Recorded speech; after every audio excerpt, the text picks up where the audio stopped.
Allez, Mathieu Madénian, c'est à vous. La visite du président chinois? Ouais, alors c'est le fait marquant de ce week-end, c'est la visite du président chinois Qintao en France. Et attention, un accueil super, défilé sur les champs, drapeau chinois partout, dîner à l'Elysée avec de super cadeaux, un parfum pour Madame Tao, du pinard pour Monsieur Tao et cerise sur le gâteau de riz, invité d'honneur à la table, Alain Delon et Jean Reno. Oui, parce qu'il faut savoir qu'en Asie, Alain Delon, c'est un demi-dieu. Bon, apparemment, les Chinois, ils n'ont pas dû voir Astérix aux Jeux Olympiques. Et au final, 16 milliards d'euros de contrat, c'est la classe. Alors clairement, le premier contrat, c'était Sarko me casse pas les couilles avec les droits de l'homme. Et visiblement, ce contrat a été respecté à la lettre.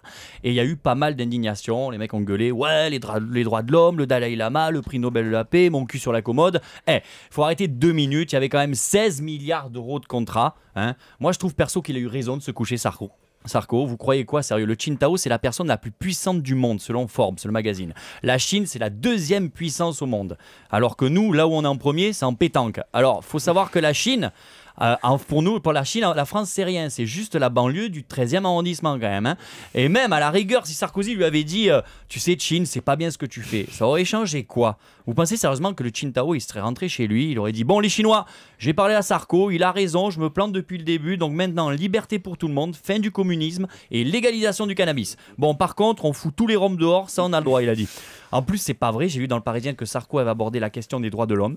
Il a déclaré, je lui en ai parlé en privé. Bon, seul problème, il n'y avait pas d'interprète.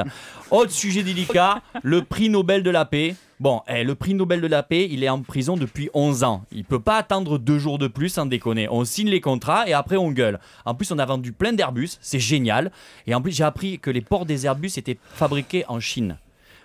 Tu veux te fâcher avec Qintao, toi? Moi, les droits de l'homme des Chinois, je m'en fous. J'ai pas envie de me retrouver à 10 000 mètres d'altitude dans un avion sans porte. Mathieu Madénian, merci. Il est